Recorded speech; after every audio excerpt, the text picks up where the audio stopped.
बहुत बहुत नमस्कार दोस्तों, स्वागत है आप सभी का एग्जाम मैपिंग सीरीज में, जहां पर हम लेकर आते हैं मोस्ट प्रोबेबल क्वेश्चंस और उनके साथ साथ उनका कॉन्सेप्ट भी, जो कि आपके एग्जाम पॉइंट ऑफ व्यू से बहुत ही ज़्यादा इंपॉर्टेंट और बहुत ही हेल्पफुल होने वाला है। तो इस सीरीज़ आप लोग जरूर देखिएगा। इस सीरीज का 3rd लेक्चर है, 2 लेक्चर हो चुके हैं, आप लोग उनको भी देखिएगा। बहुत ही हेल्पफुल है, बहुत ही इन्फॉर्मेटिव है, आपके एग्जाम के लिए बहुत ही बेनिफिशियल है। तो हमारा ऐप है स्टडी क्लिक इंडिया ऐप, उसे आप इंस्टॉल कर सकते हैं अपने एंड्रॉयड फ़ोन में, जहाँ पे आपको अगर किसी भी आप बायोलॉजी से रिलेटेड किसी भी एग्ज़ाम की तैयारी कर रहे हैं तो एक ही प्लेटफॉर्म पे आपको सारी चीज़ें एक्यूमुलेट करके मिलने वाली हैं। जहाँ पे आप अगर यूपीएचएससी असिस्टेंट प्रोफेसर की तैयारी कर रहे हैं, TGT, PGT, GIC lecturer, TRE, UP LT grade, किसी भी एग्ज़ाम की तैयारी कर रहे हैं आप, तो ये सारा मटेरियल आपको, अगर बायोलॉजी स्ट्रीम से है तो सारा मटेरियल एक जगह पे मिलने वाला है आपको। एक इम्पॉर्टेंट अनाउंसमेंट है दोस्तों, यूपी टीजीटी पीजीटी बैच के लिए अचीवा बैच लॉन्च हो चुका है, जो कि जस्ट 499 रुपीज़ में है। ये टेस्ट सीरीज़ है जहाँ पे हम प्रोवाइड करवा रहे हैं एमसीक्यूज़, पीवाईक्यूज़, और जो क्वेश्चंस होंगे उनका डिटेल्ड एक्सप्लेनेशन भी होगा, ताकि आपको क्वेश्चन सॉल्व करने में कोई प्रॉब्लम ना आए। ये बैच आप लोग हमारे ऐप से बाई कर सकते हैं। ऐप को इंस्टॉल करिए अपने फ़ोन में, लॉगिन करिए अपने नंबर से, फ़ोन नंबर से, और ये बैच आप बाय कर सकते हैं। बहुत ही मार्जिनल प्राइस पे है दोस्तों, ये आपके लिए बहुत ही हेल्पफुल भी है। एक बार देखिएगा आप तो पता चलेगा। तो क्वेश्चन प्रैक्टिस स्टार्ट करते हैं। हमारा फर्स्ट क्वेश्चन है, which of these statement is true. In statements में क्या ट्रू है? जो स्टेटमेंट दिए हुए हैं ABCD, इनमें से क्या ट्रू है? तो Kranz anatomy of leaf is seen in C4 plant, Kranz anatomy of leaf is seen in C3 plant, Kranz anatomy of leaf is seen in C3 and C4 plant, nothing is certain regarding the Kranz anatomy of leaf. तो इनमें से जो right option है वो क्या है? First हम देखते हैं कि क्रेंज एनाटॉमी क्या होती है। तो क्रेंज एनाटॉमी जो होती है वो कुछ प्लांट्स में प्रेजेंट होती है, जो कि उनके एडेप्टेशन में हेल्प करती है। कुछ अनसर्टेन कंडीशंस में जो प्लांट ग्रो करते हैं, जहाँ पे क्लाइमेटिक कंडीशन थोड़ा हार्श है, तो वहाँ पे ये जो एनाटॉमी है ये प्लांट को ग्रो करने में हेल्पफुल है। ठीक है, तो ये जो एनाटॉमी होती है क्रेंज एनाटॉमी, इसमें जो वेस्कुलर बंडल्स होते हैं उनके अराउंड एक स्पेशलाइज्ड सेल्स प्रेजेंट होती हैं, जिन्हें हम बंडल सीथ सेल कहते हैं। नॉर्मल प्लांट्स में, C3 प्लांट्स में बंडल सीथ सेल्स जो होती हैं वो एब्सेंट होती हैं, सिर्फ मेसोफिल सेल्स होती हैं। बट C4 प्लांट्स में वेस्कुलर बंडल के अराउंड बंडल सीथ सेल्स होती हैं, और उनके चारों ओर बंडल सीथ सेल के अराउंड मेसोफिल सेल्स प्रेजेंट होती हैं। तो ये वेरिएशन है। ठीक है, तो और ऐसे जो एनाटॉमी होती है वो C4 प्लांट में पाई जाती है। C4 प्लांट क्यों कहते हैं? क्योंकि जब कार्बन फिक्सेशन होता है तो जो फर्स्ट स्टेबल प्रोडक्ट बनता है वो 4 कार्बन वाला कंपाउंड होता है, जिसे हम ऑक्सैलो स्टेट कहते हैं, इसलिए इसे C4 भी कहा जाता है। और C3 प्लांट्स में जो फर्स्ट स्टेबल कंपाउंड होता है वो 3 कार्बन वाला कंपाउंड होता है, इसलिए इसे C3 प्लांट कहते हैं। तो जो इन ऑप्शंस के अकॉर्डिंग जो करेक्ट है वो फर्स्ट ऑप्शन करेक्ट है। ठीक, now next question, which theory explain ATP synthesis in chloroplast and mitochondria? Lippmann and Lohmann theory, Fischer-Lock and Key theory, Colant-induced fit theory, Mitchell's chemoosmotic theory। Lipman and Loman theory जो है वो ATP के बारे में बताती है, या यूँ कहें कि जो साइंटिस्ट हैं इन्होंने ये ATP की डिस्कवरी की थी, और ये बताते हैं कि कैसे as a cellular energy ATP utilise होती है। Fischer lock and key theory, Koshland induced fit theory, ये थियरी दोनों जो हैं वो सबस्ट्रेट और एंजाइम से रिलेटेड है। मिचेल्स कीमोऑस्मोटिक थियरी जो है ये बताती है कि कैसे क्लोरोप्लास्ट और माइटोकॉन्ड्रिया में केमिकल ग्रेडियंट के थ्रू या फिर प्रोटॉन ग्रेडियंट के थ्रू ATP की सिंथेसिस होती है। तो फोर्थ ऑप्शन जो है वो बिल्कुल राइट है। Now next question, the rate of photosynthesis is maximum in. ये कुछ लाइट्स, डिफरेंट टाइप की लाइट्स दी हुई हैं, इनमें से कौन सी लाइट में जो फोटोसिंथेसिस है उसका रेट मैक्सिमम होता है? Green light, blue light, red light, white light.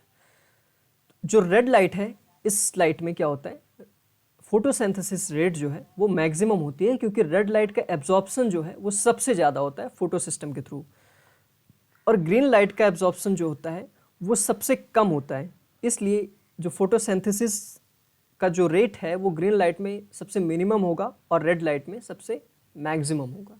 Okay, now fourth question, petro plants were first recognised by जो पेट्रो प्लांट्स होते हैं जिनसे हम हाइड्रोकार्बन्स एक्सट्रैक्ट करते हैं, जो एज अ बायोफ्यूल यूटिलाइज किया जाता है, तो ऐसे पेट्रो प्लांट्स को किसने डिस्कवर किया था?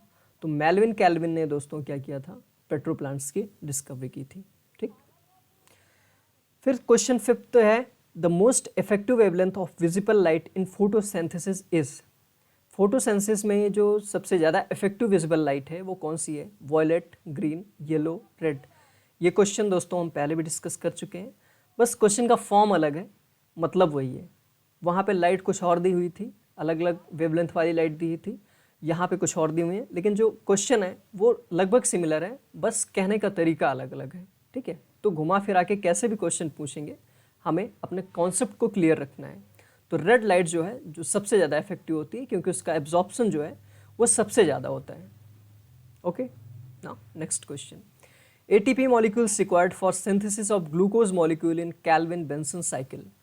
Calvin-Benson cycle में जब ग्लूकोज की सिंथेसिस होती है तो उस टाइम ATP कितनी यूज़ होती है? तो एक कार्बन को फिक्स करने के लिए लगभग 3 ATP चाहिए होती हैं। ग्लूकोज का फार्मूला आपको सबको पता है, C6H12O6। ठीक, तो एक ग्लूकोज में 6 कार्बन होते हैं और एक कार्बन को फिक्स करने के लिए कितने ATP चाहिए? 3 ATP चाहिए। तो अगर 6 कार्बन है तो इनको फिक्स करने के लिए 3 × 6 तो 18 ATP मॉलिक्यूल चाहिए होते हैं एक ग्लूकोज मॉलिक्यूल को सिंथेसाइज करने के लिए। ठीक है, अगर यहीं पे हम बात करें NADPH की तो एक कार्बन को फिक्स करने के लिए 2 NADPH चाहिए। ठीक, तो अगर 6 कार्बन है तो उन्हें फिक्स करने के लिए कितने NADPH चाहिए? 12 NADPH चाहिए होते हैं। ठीक है, तो ये होता है, तो ऑप्शन सी इसका करेक्ट है। 18 ATP यूटिलाइज होती हैं एक ग्लूकोज मॉलिक्यूल के सिंथेसिस में। Now next question. Photosynthetic pigment in chloroplast are embedded in membrane of envelope of chloroplast, thylakoid, photoglobin, matrix. तो इनमें से किस में फोटोसिंथेटिक पिगमेंट्स जो होते हैं वो एम्बेडेड होते हैं? तो ये एम्बेडेड होते हैं थैलाकोइड में। जो ग्रेनल थैलाकोइड होती है, ये स्टैक लाइक स्ट्रक्चर्स होते हैं, स्टैक्स होते हैं थैलाकोइड के, जो ऐसे एक के ऊपर एक बने रहते हैं और इन्हीं के मेम्ब्रेन में यहाँ पे दोस्तों ये जो मेम्ब्रेन है इसे एप्रेस्ड मेम्ब्रेन कहते हैं, यानी कि ऊपर वाले थैलाकोइड से नीचे वाले थैलाकोइड से ये दोनों क्या है, बीच में दबी हुई है, इसलिए इसे एप्रेस्ड मेम्ब्रेन कहते हैं। और इस मेम्ब्रेन को नॉन एप्रेस्ड मेम्ब्रेन कहते हैं। जो ओपन है, किसी साइड से बाउंडेड नहीं है, उसे हम नॉन एप्रेस्ड मेम्ब्रेन कहते हैं। और जो अंदर ढकी हुई है, जो अंदर इंक्लोज्ड है, उसे हम एप्रेस्ड मेम्ब्रेन कहते हैं। तो इन्हीं मेम्ब्रेन में एप्रेस्ड और नॉन एप्रेस्ड मेम्ब्रेन दोनों में फोटोसिंथेटिक पिगमेंट एम्बेडेड होते हैं। ठीक है, तो थैलाकोइड इसका करेक्ट ऑप्शन है। Now next question. Red drop effect was studied by. जो रेड ड्रॉप इफेक्ट है वो किसने स्टडी किया था? तो रेड ड्रॉप इफेक्ट होता क्या है? यहाँ पे रेड ड्रॉप इफेक्ट में ये बताया गया था कि जब भी लाइट 700 नैनोमीटर से एक्सीड करती है इसकी वेवलेंथ, तो जो फोटोसिंथेसिस का रेट है वो डिक्रीज़ होने लगता है। क्यों डिक्रीज़ होता है? जब हायर वेवलेंथ की लाइट फॉल करती हैं प्लांट्स पे, तो जो फोटो सिस्टम है वहाँ के जो पिगमेंट्स हैं उनको वो डैमेज करना स्टार्ट कर देता है, इसलिए फोटोसिंथेसिस की जो रेट है वो डाउन हो जाती है, डिक्रीज़ कर जाती है। बट जब रेड लाइट होगी तो उसमें मैक्सिमम एब्जॉर्प्शन होता है और सबसे ज़्यादा अच्छे रेट में फोटोसिंथेसिस होती है। तो रेड ड्रॉप जो है वो स्टडी किया था रॉबर्ट इमर्सन ने। इमर्सन का पूरा नाम है रॉबर्ट इमर्सन। इन्होंने ये रेड ड्रॉप इफेक्ट स्टडी किया था और इसमें बताया था कि जब 700 नैनोमीटर से ज़्यादा की वेवलेंथ वाली लाइट फॉल करती हैं प्लांट्स पे, तो जो फोटोसिंथेसिस है वो डिक्रीज़ हो जाती है, क्योंकि जो फोटोसिंथेटिक पिगमेंट्स हैं, जो फोटो सिस्टम्स हैं, वो डिग्रेड होना स्टार्ट हो जाते हैं या फिर डैमेज होना स्टार्ट हो जाते हैं। तो इसका आंसर जो है वो बी करेक्ट है। Now next question. When chlorophyll is burned which element is obtained. जो क्लोरोफिल का स्ट्रक्चर होता है, अगर आपने कभी देखा हो तो पोरफायरिन रिंग होती है। क्लोरोफिल के स्ट्रक्चर में पोरफायरिन रिंग होती है सिंगल, और एक लंबी फाइटॉल टेल होती है। तो रिंग जो होती है उसके सेंटर पे एक आयन होता है जिसे हम मैग्नीशियम आयन कहते हैं, और यही मैग्नीशियम आयन जो होता है पोरफायरिन रिंग के बिल्कुल सेंटर पे प्रेजेंट होता है। तो तो अगर हम क्लोरोफिल मॉलिक्यूल को बर्न करेंगे तो हमें मैग्नीशियम आयन जो है वो मिलेगा। ठीक है। Now next and last question, the first step of photosynthesis is formation of NADPH2, formation of ATP, excitation of an electron of chlorophyll by a photon of light, photolysis of water। तो जब भी photosynthesis का जब वो start होती है photosynthesis, तो सबसे पहला जो प्रोसेस होता है वो यही होता है कि पहले लाइट फॉल करेगी एक्शन सेंटर पे, और उसके बाद क्या होगा, जो इलेक्ट्रॉन्स हैं वो एनर्जी को कंज्यूम करेंगे और एक्साइटेड स्टेट में चले जाएंगे। ठीक है। तो इस क्वेश्चन के अकॉर्डिंग जो excitation of an electron of chlorophyll by a photon of light, तो ये बिल्कुल करेक्ट ऑप्शन है। तो दोस्तों ये थे कुछ क्वेश्चंस और उनसे रिलेटेड इंपॉर्टेंट कॉन्सेप्ट। ये सीरीज़ आपके लिए बहुत ही ज़्यादा बेनिफिशियल है और इसे आप लोग थोड़ा सा समय निकालकर ज़रूर देखा करिए।